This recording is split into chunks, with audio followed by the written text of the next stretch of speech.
तो सभी के लिए सबसे पहली बात है कि एक स्कॉलरशिप टेस्ट ला रहे हैं।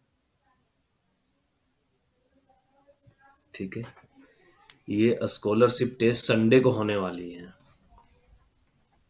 ये संडे है ना, संडे को स्कॉलरशिप टेस्ट होने वाली है। टेस्ट की टाइमिंग 10:30 से रहेगी, ठीक है ना। 10:30 से 11 बजे तक रहेगी। 30 मिनट्स और 50 क्वेश्चन होंगे। अब मार्क्स के अकॉर्डिंग 50% तक का डिस्काउंट है, ठीक है ना। जो भी फी है कोर्स की, इससे ये होगा कि जो भी लोग अगर UPPSC mines inspector, EMT, overman mining sardar, first class second class course में अगर इनरोल होना चाहते हैं तो एक रेगुलेशन नंबर 1 से 130 तक का जो हम पढ़ा रहे हैं, ठीक ना। थोड़ा बहुत हम गजेट भी इसमें इंक्लूड कर रहे हैं, तो वो सारा चीज को कंसीडर करते हुए रेगुलेशन नंबर 1 से लेके 130 तक का क्वेश्चन रहेगा। 50 क्वेश्चन रहेंगे 30 मिनट के। नेगेटिव मार्किंग जैसे अभी चलता है वीकली मॉक टेस्ट में 0.25 का नेगेटिव मार्किंग रहेगा। अगर कोई लड़का फुल स्कोर कर लेता है 50 आउट ऑफ 50, तो जो भी फी है 90% उसमें डिस्काउंट मिल जाएगा। अगर कोई 90 से लेकर 99.99 मतलब 100 से कम लाता है और 99.99 के बीच में लाता है तो 70% का डिस्काउंट मिल जाएगा। और जो 70 से 90 के बीच लाता है, 70 लेकर, ठीक है ना, 70 से 90 तक लेके आता है वो 50%। इसमें ध्यान रखना क्या क्या हम बता रहे हैं। 90 to 99.99 मतलब 90 से ग्रेटर, ठीक है ना। मतलब 90 पॉइंट बढ़ा तो लड़का इस ग्रुप में आ जाएगा। और अगर कोई 70 से 90 ला रहा है मतलब क्या, 70 से ज्यादा 70 पॉइंट कुछ भी होगा मतलब परसेंटेज में, और 90 तक लेकर आएगा तो 50% उसको डिस्काउंट मिल जाएगा। सिर्फ 30 मिनट के लिए होगा ये टेस्ट, ठीक है।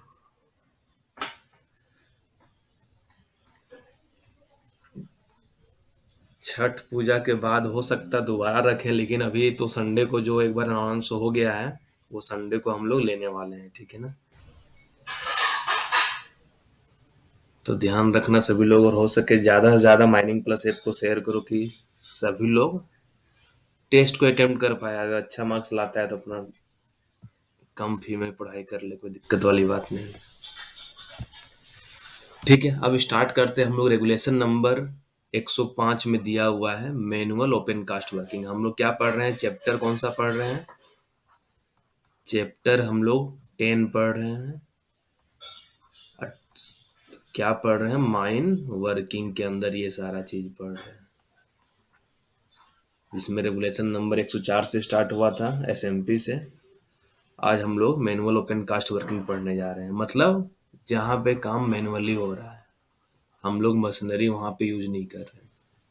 तो उस केस में बोलता है कि अगर एलुवियल सॉइल रहा, मोरम, ग्रेवल, क्ले, डेब्रिस और अदर सिमिलर ग्राउंड, मतलब क्या, अगर एक तरीके सॉफ्ट वाला ग्राउंड रहा, ठीक है, जैसे देखो ये एलुवियल सॉइल हो गया, ठीक है ना, ये क्ले हो गया, ये ग्रेवल बोलो, ये मोरम हो गया, ठीक है ना।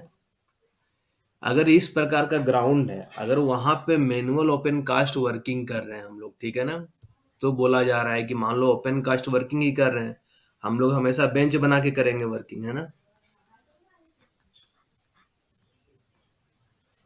तो जो स्लोप एंगल होगा जो बेंच का, वो 45 डिग्री से अधिक नहीं होना चाहिए। 45 डिग्री से अधिक नहीं होना चाहिए।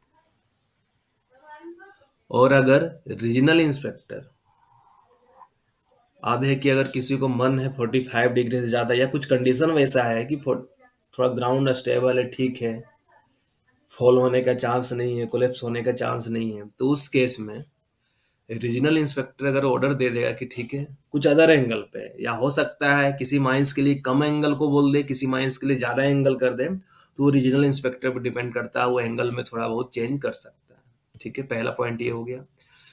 दूसरा पॉइंट क्या है, ये चीज ध्यान रखना हमेशा ओपन कास्ट माइंस में, जो विड्थ रहेगा बेंच का ना, वो कभी भी लेस नहीं रहेगा हाइट ऑफ बेंच से। विड्थ ऑफ द बेंच कभी भी हाइट ऑफ बेंच से कम नहीं होगा। इक्वल हो सकता है या उससे ज्यादा ही रखेंगे चौड़ाई को, बेंच की चौड़ाई को कभी भी बेंच की हाइट से कम नहीं रखेंगे, इस चीज का ध्यान रखना। तो यहाँ क्या बोल रहा है कि side shall be kept bench, मतलब हम लोग बेंच बना के काम करेंगे ओपन कास्ट में, मैनुअल ओपन कास्ट वर्किंग है। और जो हाइट रहेगा बेंच का, ये जो हाइट रहेगा वो 1.5 मीटर से अधिक नहीं होना चाहिए। हाइट 1.5 मीटर से अधिक नहीं होना चाहिए। तो विड्थ क्या होना चाहिए, विड्थ फिर हाइट से कम नहीं होना चाहिए। देयरफॉर जो ब्रेड्थ लिखा हुआ है ना, मतलब width not less then height, मतलब विड्थ जो रहेगा वो हाइट से कम नहीं होगा। और अगर रीजनल इंस्पेक्टर फिर यहाँ पे कुछ एग्जाम्पशन दे सकता है तो रीजनल इंस्पेक्टर का अलग रोल है, ठीक है ना। अगर वो बोल दे नहीं आप हाइट रख सकते हैं, जो भी दे कंडीशन तो उसके अकॉर्डिंग, लेकिन जो क्वेश्चन एग्जाम में आने के चांस है ये सब आने के चांस है कि हाइट जो है, अगर सॉफ्ट एलुवियम ग्रेवल क्ले डेवरिस कुछ भी रहा तो हाइट 1.5 मीटर से अधिक नहीं होना चाहिए, और विड्थ हाइट से कम नहीं होना चाहिए। मतलब क्या, विड्थ 1.5 मीटर से कम नहीं होना चाहिए। उससे ज्यादा रख ले कोई दिक्कत वाली बात नहीं है, उसके इक्वल रख ले कोई दिक्कत वाली बात नहीं है, लेकिन उससे कम नहीं रख सकते। सेकेंड में क्या है, जिसको हम लोग हिंदी में सखी पिलर बहुत सारा नाम देते हैं ना, कि जहां पर कोई पिलर छोड़ा गया है इन सितु में, किस लिए, for the purpose of measurement. जैसे बताए थे हम जब रिवेन्यू पिलर बता रहे थे, वहां भी पढ़ा रहे थे, वहां बताए हुए थे कि मान लो क्या है कि यहाँ से कितना मटेरियल निकला है, यहाँ से कितना निकला है, तो कैसे निकाल सकते हैं, ये हाइट देख लेंगे, इसका चौड़ाई देख लेंगे, इसका लंबाई देख लेंगे यहाँ से, तो इसके अकॉर्डिंग निकाल सकते हैं कि वॉल्यूम ऑफ एक्सकेवेशन क्या हुआ है मेरा यहाँ पे। तो जब हम लोग किसी पिलर को छोड़ते हैं for the purpose of measurement, कितना हम लोग वहां से एक्सकेवेट किए हैं मटेरियल, तो उस केस में बोलता है कि ये जो पिलर छोड़ रहे हैं ना, इसका हाइट 2.5 मीटर से अधिक नहीं होना चाहिए। और जब हाइट, और अगर ये जो हाइट है 1.25 से अधिक हो जाता है, मतलब पिलर तो बोल रहा है कि 2.5 मीटर से अधिक नहीं होना चाहिए किसी भी केस में, लेकिन जब पिलर 1.25 मीटर से अधिक होगा तो उस केस में ये जो पिलर का जो डाया रहेगा ना, मतलब सर्कुलर पिलर रहेगा, सिलेंड्रिकल शेप का मान लो पिलर इस तरीके से छुटा हुआ रहेगा, तो ये जो डाया रहेगा बेस का ना, वो not less than 1.5 metre in diameter. मतलब जो बेस रहेगा, the base of the pillar shall not be less than 1.5 metre in diameter. मतलब बेस, ये मान लो पिलर का बेस हो गया, तो ये जो डाया है ना, ये 1.5 से कभी भी कम नहीं होगा, इससे इक्वल टू होगा या ग्रेटर रख सकते हैं, लेकिन कम नहीं होगा। एक तरीके से वो विड्थ की बात कर दे रहा है, ठीक है ना। तो ध्यान रखने का डायमीटर वर्ड यूज कर रहा है, क्योंकि वो जो पिलर खड़ा करते हैं सखी पिलर, वो सर्कुलर पिलर रहेगा, ठीक है ना, इस तरीके से रहेगा, सिलेंड्रिकल वाला शेप में, सिलेंडर शेप में। तो इसकी बात कर रहा है कि जब पिलर का हाइट 1.25 मीटर से अधिक होगा, किसी भी केस में 2.5 मीटर से अधिक नहीं होना चाहिए, 2.5 मीटर से अधिक किसी, इस तरीके से लिख के काट दे रहे, मतलब क्या, ग्रेटर देन काट दी, मतलब उससे अधिक नहीं होना चाहिए। और जब हाइट 1.25 से अधिक हो रहा है तो उस केस में ये जो बेस रहेगा वो 1.5 मीटर इन डायमीटर, मतलब इससे कम नहीं होना चाहिए। लेस देन लिख के काट दिया, मतलब बेस का जो डायमीटर होगा वो 1.5 मीटर से कम नहीं होना चाहिए। अब अगर मैनुअल ओपन कास्ट वर्किंग करें कोयला के केस में, अभी ये किसके लिए पढ़े हैं, जो अभी 1-2 पढ़े हैं, 45 डिग्री, 1.5 मीटर, 2.5 मीटर सकी पिलर वगैरह जो भी पढ़े हैं वो पढ़े हैं एलुवियल सॉयल ग्रेवल क्ले डेवरिस के बारे में। लेकिन अब कोयला के बारे में पढ़ रहे हैं कि कोयला के केस में जो स्लोप एंगल यहाँ भी रहेगा ना, बेंच बना के काम करेगा, तो ये स्लोप एंगल कोयला के भी केस में वही है कि 45 डिग्री से अधिक नहीं होना चाहिए, और जो साइड्स रहेगा हम लोग उसको बेंच बना के ही काम करेंगे, और जो हाइट रहेगा बेंच का सेल नॉट एक्सीड 3 मीटर, मतलब हाइट बेंच का 3 मीटर से अधिक नहीं होना चाहिए, और जो विड्थ रहेगा वो हाइट से कम नहीं होना चाहिए, मतलब विड्थ क्या, 3 मीटर से कम नहीं होना चाहिए। ठीक है, तो इस पॉइंट को ध्यान रखना, बहुत लोगों को पता भी होगा। अगर ज्यादा रख देंगे तो क्या होगा, देखो यही स्लोप फेल कर जाता है, मतलब क्या, ये ओबी डम फेल नहीं कर रहा है, ये बेंच अपना फेल कर गया, वर्किंग जो बेंच था ना वो फेल कर गया है, क्योंकि यहाँ पे हम लोग स्लोप जरूरत से ज्यादा रख दिए थे। अब क्या है, हम लोग मैनुअल ओपन कास्ट वर्किंग ही कर रहे हैं, हम लोग मैनुअल ओपन कास्ट वर्किंग ही कर रहे हैं, लेकिन अगर हार्ड और कॉम्पैक्ट ग्राउंड आ गया है, सॉफ्ट पहले पढ़ लिए, कोयला पढ़ लिए, अब अगर हार्ड और कॉम्पैक्ट ग्राउंड आ गया है, तो उस केस में बोलता है कि जो हाइट होना चाहिए वो 6 मीटर से अधिक नहीं होना चाहिए। पहले एंगल वगैरह के बारे में दिया हुआ था पुराना रेगुलेशन में, 60 डिग्री वगैरह, लेकिन इस बार नया रेगुलेशन में कुछ नहीं दिया हुआ, सिर्फ हाइट के बारे में बोला है कि हार्ड और कॉम्पैक्ट ग्राउंड रहेगा तो उस केस में जो हाइट रहेगा 6 मीटर से ज्यादा नहीं होना चाहिए। और जहां पे हम लोग फिर माइनिंग कर रहे हैं, ये बेंच बना के माइनिंग कर रहे हैं, तो क्या बोल रहा है उस केस में कि जिस जगह पे काम हो रहा है ना, तो हो सकता है कि आदमी मैनुअली काम कर रहा है, अगर आसपास में लूज मटेरियल रहे तो पता चला कि आदमी के ऊपर गिर गया जो वहां पे काम कर रहा है, तो इसलिए क्या बोल रहा है कि कोई भी ट्री या लूज स्टोन या डेवरिस, कुछ भी मलबा वगैरह जहां पे काम चल रहा है, फ्रॉम द एज और साइड ऑफ द एक्सकेवेशन, मतलब जिस जगह पे एक्सकेवेट कर रहे हैं तो वहां से 3 मीटर के क्षेत्र में कुछ भी ट्री, लूज स्टोन, डेवरिस वगैरह नहीं होना चाहिए, तो ये बहुत ही ज्यादा इंपॉर्टेंट है। फिर क्या बोलता है, किसी भी पर्सन को हम अंडर कट के लिए अलाउ नहीं करेंगे। अंडर कट कब होगा, जहां तक मान लो आदमी पहुंच पाएगा अपने औजार के साथ, जिस टूल से वो कट कर रहा है, अगर उससे ज्यादा बेंच हाइट रख देंगे तो क्या होगा, आदमी यहीं तक पहुंच पाएगा, तो ये क्या हो जाएगा, अंडर कट हो जाएगा। अंडर कट होगा तो ये ऊपर वाला ओवर हैंग हो जाएगा, ये गिर जाएगा वर्किंग में।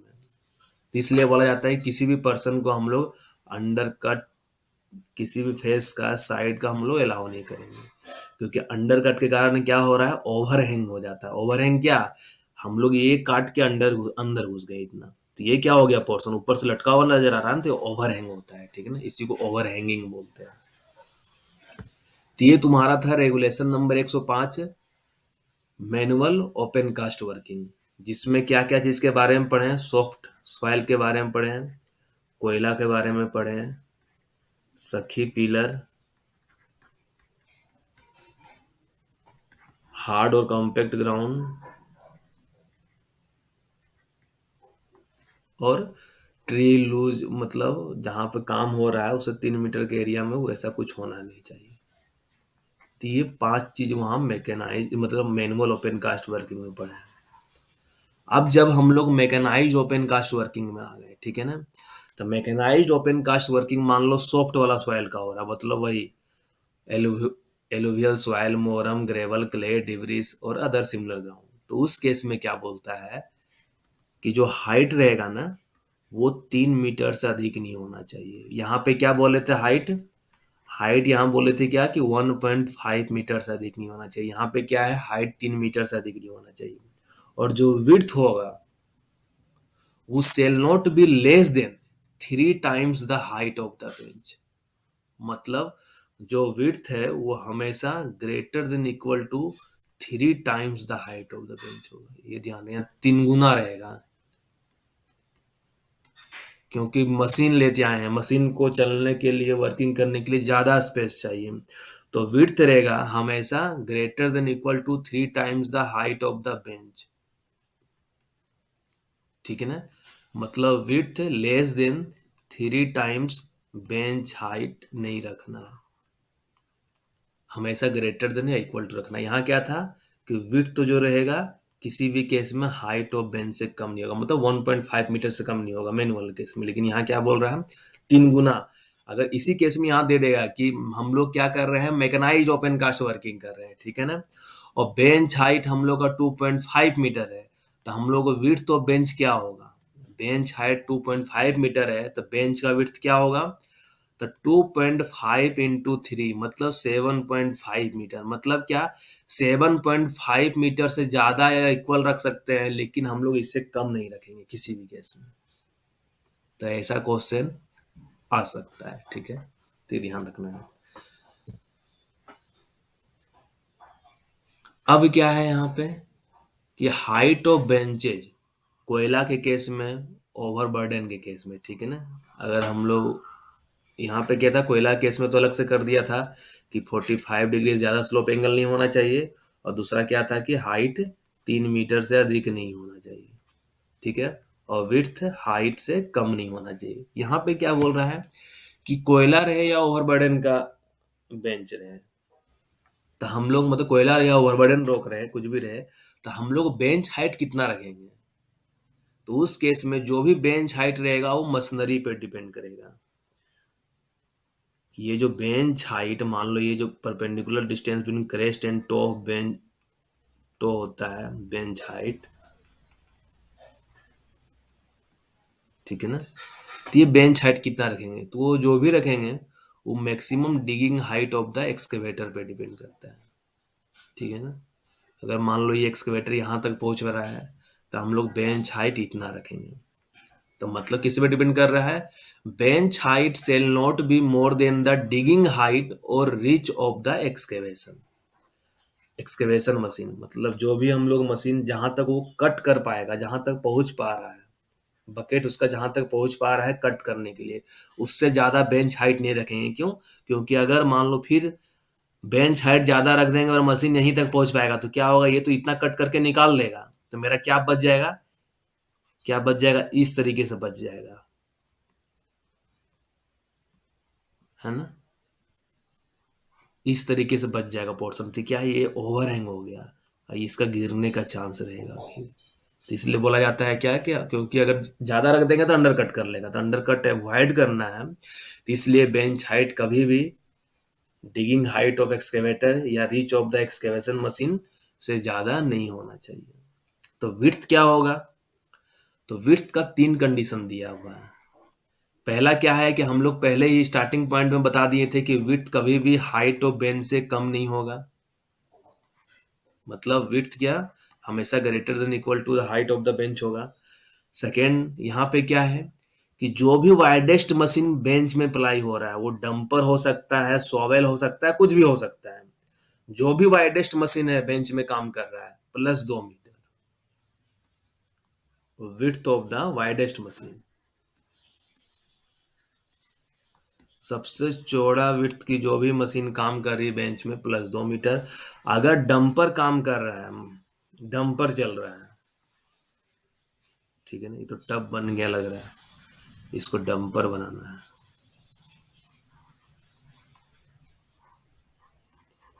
ठीक है, चलो। अगर डंपर काम कर रहा है तो 3 times the width of the dumper. तीनों में जो ज्यादा होगा, तीनों कंडीशन में जो ज्यादा होगा वो मेरा विड्थ ऑफ द बेंच होगा। तो इसका एक एग्जांपल देते हैं।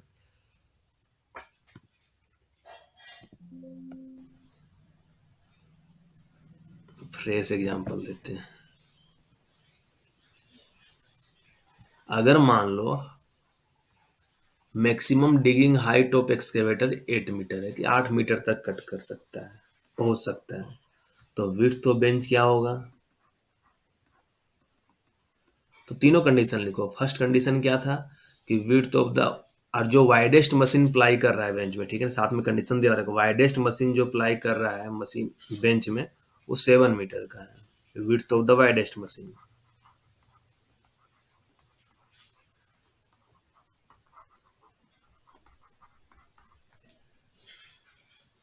डंपर प्लाई कर रहा है वो 6 मीटर जोड़ाएगा, विड्थ ऑफ द डंपर।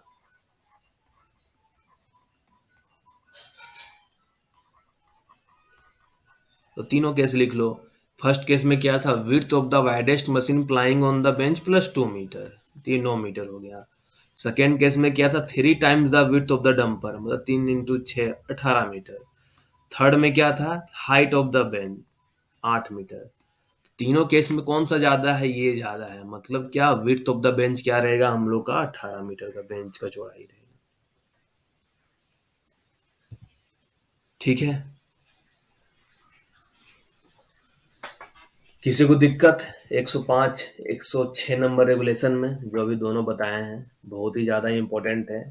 जो भी रिस्ट्रिक्टेड के लिए अप्लाई किए हुए हैं तो क्वेश्चन यहाँ से श्योर है कि रहेगा ही। और ऐसा क्वेश्चन रह सकता है, फर्स्ट क्लास में भी ऐसा क्वेश्चन रह सकता है।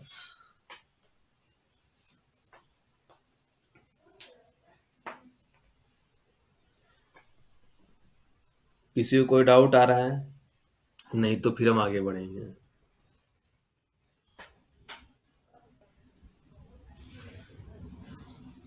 ठीक है। 107 नंबर रेगुलेशन रिक्लेमेशन के बारे में दिया हुआ है। तो रिक्लेमेशन किससे करते हैं हम लोग? माइंड आउटलैंड में करते हैं, जहां से कोयला निकाला जा चुका है। अब उसको है कि बैकफिल करना है। बैकफिल करके उसके ऊपर पेड़ पौधा वगैरह लगा दिए। मतलब जिस तरीके से मेरा ओरिजिनल हरा ultimate pit slope open cast mining तुम देखे हो नीरज? तुम तो ओपन कास्ट माइनिंग वाला कोर्स लिए थे ना, मतलब ईएमटी वाली।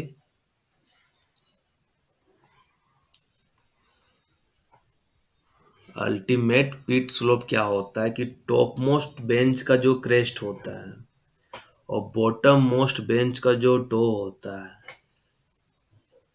ये दोनों को मिलाने वाली एक लाइन, ये लाइन जो मिला रही है, ये हॉरिजेंटल से जितना एंगल बन रहा है यही होता है अल्टीमेट पिट स्लोप एंगल।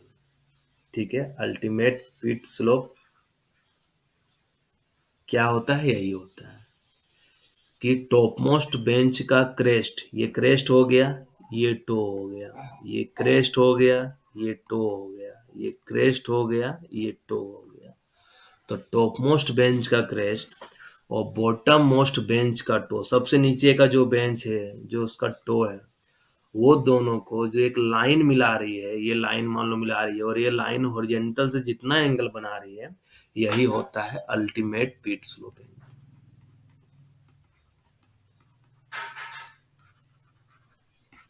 ठीक है। रिक्लेमेशन 107 नंबर रिक्लेमेशन में दिया हुआ है। रिक्लेमेशन में क्या दिया हुआ है? मान लो कि हम लोग जब माइनिंग स्टार्ट नहीं किए तो मेरा क्या था, एकदम पूरा मस्त यहाँ हरा भरा था, पेड़ पौधा वगैरह सारा चीज था।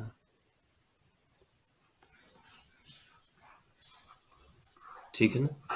हम लोग क्या किए, इसको डिस्टर्ब करके हम लोग माइनिंग किए।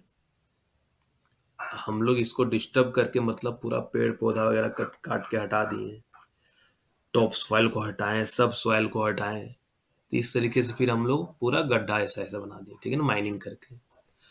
अब क्या है कि हमको इस एरिया को वापस से इसी स्टेट में लाना है, हरा भरा कर देना है इसको।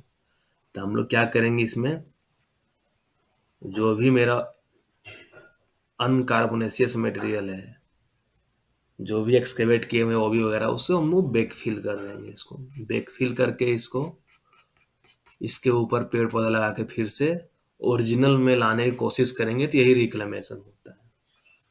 अब बाकी रिक्लेमेशन का बहुत ज़्यादा स्टेप होता है, डिटेल में तो जाना नहीं है। एज पर क्या कहते हैं रेगुलेशन, डिटेल में जाने के लिए एमटी में वीडियो देख लेना। ठीक है ना। तो रिक्लेमेशन कहाँ दिया हुआ है? रेगुलेशन नंबर 107 में दिया हुआ है।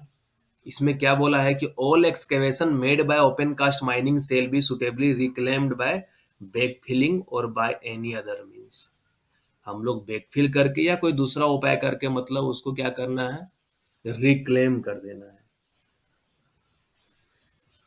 हम लोग इंश्योरेंस क्या होता है, जब कहीं गाड़ी वगैरह एक्सीडेंट हो जाता है तो हम लोग इंश्योरेंस लिया हुआ रहता है, उसको क्या करते हैं, क्लेम करते हैं ना। तो उसी तरीके से यहाँ पे कि हम लोग रिक्लेम कर देना है कि जिस तरीके से ओरिजिनल था ना उनको वैसा ही चाहिए। तो उस तरीके से बनाना, मतलब माइंस वाले को बना कर देना है। क्योंकि अब इन्वायरमेंटल वाला जो भी है ना बहुत ज़्यादा टाइट हो गया है, वो छूट नहीं दे रहा है। अब पढ़ते हैं 108 नंबर में स्पॉइल बैंक एंड डंप। मतलब क्या, अभी जो भी हम लोग 104 105 और 106 में पढ़े थे वो वर्किंग बेंच जहां हम लोग काम चल रहा है ना वहां के बारे में पढ़े थे, वो कि वहां पे क्या रखना है। अब एक जो मटेरियल निकल रहा है ना, जो ओवरबर्डन निकल रहा है जहां पे डंप कर रहे हैं, तो जिस जगह पे ओवरबर्डन को डंप कर रहे हैं वो डंप के बारे में पढ़े। जैसे मान लो ये मटेरियल निकल रहा है, ये डंप के बारे में पढ़े। ठीक है ना, इस डंपिंग के, ये डंप के बारे में पढ़े। देखो बेंच इसी तरीके से चलता है, ठीक है ना। तो यहाँ पे अल्टीमेट पिट स्लोप एंगल क्या हो जाएगा, ये मान लो टॉप मोस्ट बेंच है, ठीक है। आइए बॉटम मोस्ट बेंच का मान लो टो है, तो ये दोनों को ज्वाइन करा दो, और हॉरिजॉन्टल से जो एंगल बन रही वही अल्टीमेट पिट स्लोप एंगल है।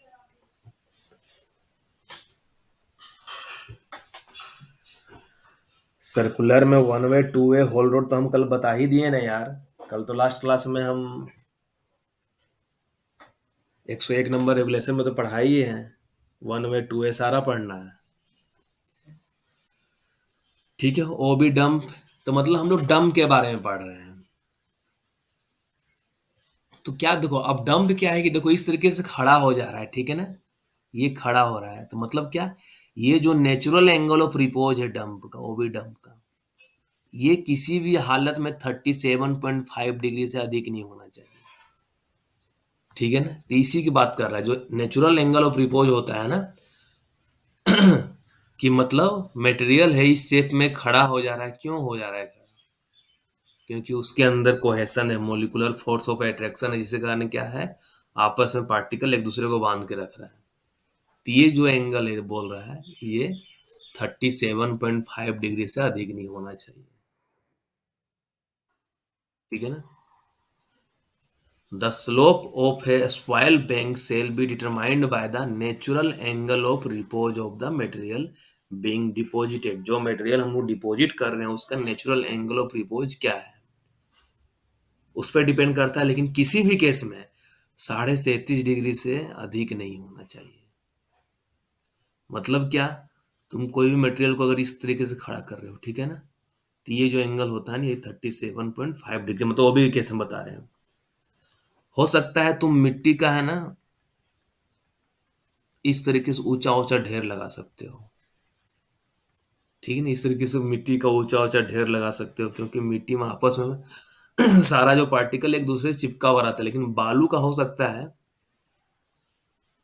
कि सेम वॉल्यूम का मिट्टी यूज किया, सेम क्वांटिटी का, मान लो अगर तुम 1000 क्यूबिक मीटर मिट्टी यूज कर रहे हो, तो उस केस में हो सकता है कि तुम ज्यादा हाइट तक कर लो। लेकिन अगर बालू यूज करोगे, ड्राई बालू, तो उस केस में 1000 क्यूबिक मीटर बालू यूज करोगे तो ये हाइट उसके कंपेरिजन में कम होगा। मतलब क्यों, क्योंकि बालू का जो एंगल ऑफ रिपोज है ना वो कम हो जाएगा, उसके पास जो आपस में क्या है कि दो बालू के बीच में ना, दो पार्टिकल जो बालू का है आपस में चिपका हुआ नहीं रहता है। भींगा हुआ रहेगा तो चिपका हुआ रहेगा, ड्राई हो जाएगा तो अलग अलग हो जाएगा, ठीक है ना। लेकिन मिट्टी के केस में क्या है कि आपस में पार्टिकल उसमें चिपका हुआ रहता है ना। तो इसलिए मिट्टी के केस में क्या है कि एंगल ऑफ रिपोज ज्यादा हो सकता है, लेकिन हम लोग बालू केस में देखेंगे क्या, एंगल ऑफ रिपोज कम होता है, जिसके कारण इसका हाइट भी कम हो जाएगा, बेंच हाइट। तो यहाँ पे क्या बोल रहा है कि slope of a spoil bank वो नेचुरल एंगल ऑफ रिपोज जो मटेरियल हम डिपॉजिट कर रहे हैं उस पर डिपेंड करता है, और किसी भी केस में 37.5 डिग्री से अधिक नहीं होना चाहिए। पहला पॉइंट क्या था कि जो भी हम लोग माइनिंग करते हैं ना, ये मान लो टॉप सॉइल है, सबसे ऊपर का सॉइल, जिसका थिकनेस 2 to 8 इंच होता है, यही उपजाऊ होता है। हम लोग कुछ भी चीज बोते हैं ना, कुछ भी चीज लगाते हैं, पेड़ पौधा वगैरह, सारा इसी में लगाते हैं, टॉप सॉइल में ही लगाते हैं। तो इसलिए टॉप सॉइल बहुत ही ज्यादा इंपॉर्टेंट होता है। तो टॉप सॉइल को क्या करते हैं, यहाँ से हटा के एकदम सेपरेटली एक अलग जगह इसको जमा करके रख देते हैं, और जमा करके रखते हैं। साथ में क्या करते हैं, इसमें छोटा जड़ वाला, जिसका ज्यादा लंबा लंबा जड़ ना हो, वो वाला इसमें पेड़ पौधा लगा देते हैं। क्यों, क्योंकि उससे मिट्टी का होता है ना, मृदा अपरदन जो पढ़ते थे, पानी पड़ गया, कुछ आ गया, मिट्टी यहाँ से बह के ना चला जाए, तो इसलिए उसको स्टेबल रखने के लिए। क्यों, क्योंकि जब हम लोग रिक्लेमेशन करेंगे ना, तो सबसे टॉप में वापस से इसी मिट्टी को डालेंगे, इसी मिट्टी को हम लोग यूटिलाइज करेंगे। तो पेड़ पौधा लगाने से क्या होगा, मृदा का अपरदन भी नहीं होगा। दूसरा क्या होगा कि जो भी पेड़ पौधा लगा के रखे हुए ना, इसके कारण इसका उपजाऊ शक्ति बना हुआ रहेगा, मिट्टी का उपजाऊ शक्ति बना हुआ रहेगा, ठीक है। तो इसलिए बोला जाता है कि टॉप सॉइल को हम लोग सेपरेटली स्टेक करना चाहिए, सेपरेट जगह पे इसको निकाल के अलग से रख देना चाहिए। तो इसके लिए हम लोग क्या यूज करते हैं, स्क्रैपर का यूज करते हैं।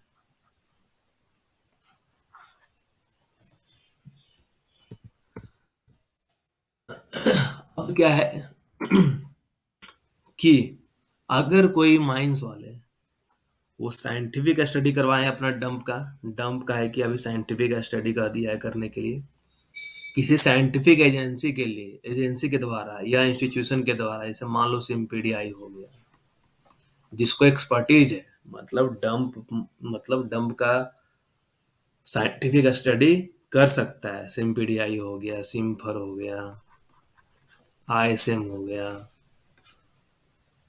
और मान लो अगर कोई और वैसा इंस्टीट्यूट होगा प्राइवेट छोटा लेवल का, अगर जिसको एक्सपर्टीज हासिल है, जो एक्सपर्ट है, तो उसमें केस में क्या हो सकता है कि माइंस ओनर वाले उससे करवा सकते हैं। अगर वो बोलता है कि नहीं, आप 37.5 डिग्री से ज्यादा रख सकते हैं, आप 40 डिग्री तक रख सकते हैं, आपका डंप फेल नहीं होगा, तो उस केस में ये जो माइन ओनर वाले रहेंगे ना, वो फिर रीजनल इंस्पेक्टर से कांटेक्ट करेंगे। तो रीजनल इंस्पेक्टर क्या कह सकता है, वो स्टीपर स्लोप एंगल के लिए बोल सकता है कि ठीक है, आप साइंटिफिक एजेंसी से करवा ही लिए हैं, उसका आप हमको दिखा दीजिए एक बार सारा डिटेल। उसको लगेगा कि नहीं, सही तरीके से हुआ है, तो परमिशन दे सकता है कि ठीक है, आप 37.5 से ज्यादा रख सकते हैं, मतलब ज्यादा स्टीपर स्लोप रख सकते हैं, कोई दिक्कत वाली बात आपके लिए नहीं है। लेकिन उसके लिए क्या है, साइंटिफिक स्टडी करवाना है, स्लोप स्टेबिलिटी वगैरह सारा चेक करवाना, मतलब स्लोप स्टेबिलिटी एक तरीके से चेक करेगा। अब क्या है यहाँ पे, ये किसी भी केस में ये जो बेंच हाइट पढ़ रहे थे ना, ये बेंच हाइट है, ये 30 मीटर से अधिक नहीं होना चाहिए जी। ठीक है, तो यहाँ पे क्या हुआ होगा, तो हमको अलग अलग बेंच हम लोग क्यों नजर आ रहा है, क्योंकि यहाँ पे बेंच हाइट, ये जो बेंच हाइट है ना, अगर वर्टिकल डिस्टेंस माने, वर्टिकल डिस्टेंस बिटवीन क्रेस्ट, ये क्रेस्ट हो गया, ये टो हो गया, ये जो वर्टिकल डिस्टेंस ऐसा है, ठीक है ना, ये बेंच हाइट यहाँ 30 मीटर से 30 मीटर हो गया, इसलिए क्या किए हैं, फिर हम लोग दूसरा बेंच बनाए हैं। फिर ये अगर 30 मीटर पहुंच जाएगा तो फिर क्या करेंगे, हम लोग तीसरा बेंच बनाएंगे इस तरीके से, ठीक है ना। तो वही यहाँ बोल रहा है कि अगर बेंच हाइट 30 मीटर से एक्सीड करेगा ना, तो हम लोग बेंच बनाते जाना है ओबी का। ये पहला बेंच हो गया, मतलब ये पहला बेंच हो गया, ये दूसरा बेंच हो जाएगा, ये तीसरा बेंच हो जाएगा, ओबी का बेंच बनाते जाना है। और उसका जो अल्टीमेट पिट स्लोप रहेगा ना, ये जो रहेगा वो 1 हॉरिजेंटल, मतलब अगर क्या बोलते हैं 1.5 हॉरिजेंटल चलेंगे ना, तो 1 वर्टिकल से ज्यादा नहीं होना चाहिए। मतलब अगर इसको टेन थीटा निकालना चाहो तुम, टेन थीटा क्या हो जाएगा, 1/1.5। तो यहाँ से थीटा निकाल देना होगा, टेन इनवर्स 1/1.5। 1 मिनट ये चेक कर लेते हैं, क्योंकि अगर एग्जाम में ऐसा आ जाता है तो डायरेक्टली यहाँ से लिख सकते हो, ठीक है ना, हम एंगल बता दे रहे कितना होगा वो। टेन इनवर्स 1/1.5, मतलब ये जो एंगल ओवरऑल निकल के आ रहा है ना वो 33.69 आ रहा है। मतलब अल्टीमेट पिट स्लोप एंगल जो रहेगा ना, वो 33.69 डिग्री से ज्यादा नहीं होना चाहिए।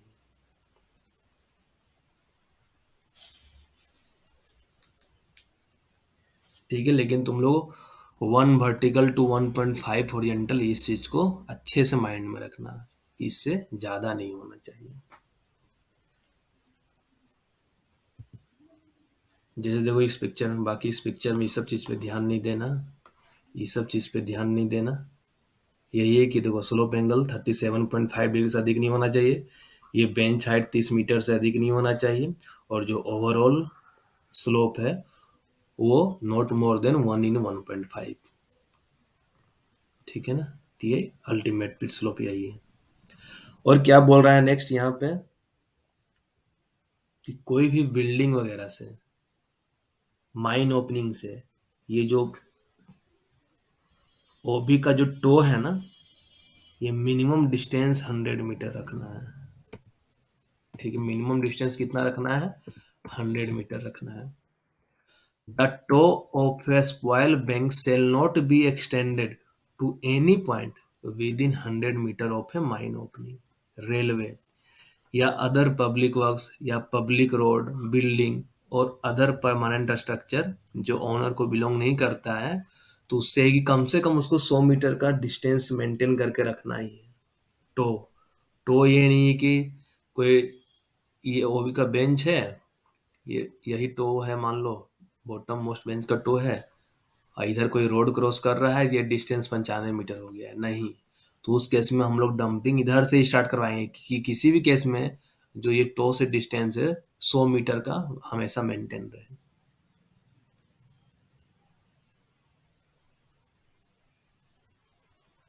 और साथ में क्या करना है, ये जो टो है और पब्लिक रोड हो गया, रेलवे हो गया, तो हम लोग क्या करेंगे, फेंसिंग लगा के रख देंगे कि कोई आदमी इधर ना घुस जाए, उधर ना चला जाए, कोई भी अनऑथराइज्ड पर्सन स्पॉइल बैंक की ओर ना चला जाए। ठीक है। ये क्या दिया हुआ, ये सब ज्यादा इंपॉर्टेंट नहीं है। Adequate precaution shall be taken to prevent failure of slope of the spoil bank और डंप। देखो, टाटा स्टील वाले क्या करते हैं, टाटा स्टील वगैरह है ना, वो भी डंप में भी है ना, वो चारों ओर से नेट लगा देते हैं। वो भी डंप अगर है, मान लो इस तरीके से पूरा नेट लगा देते हैं चारों ओर, कि कोई भी मटेरियल है ना, वो भी डंप में भी, वो भी डंप में लगाए थे क्या हुआ। अच्छा, वो भी डंप में नहीं लगाए थे। टाटा स्टील वाले क्या कहते हैं, होल रोड, जैसे मान लो दो पहाड़ के बीच में मान लो होल रोड है, ठीक है ना। जैसे यहाँ से कोई अगर रांची जाते हो गए, तो रांची में होता है ना, रांची पहुंचने के पहले तरह जरा सा वो जो घाटी वगैरह आता है, वहां पे क्या है, बीच में रोड है, दोनों साइड पूरा पहाड़ टाइप से है। तो बहुत बार होता है कि रोड पे देखो एक दो बोल्डर गिरा हुआ रहता है, तो बोल्डर रोड पे ना आए, तो माइंस वाले उसी तरीके से क्या किए हैं कि बोल्डर वगैरह रोड पे ना आए, पूरा नेट लगा दिए हैं।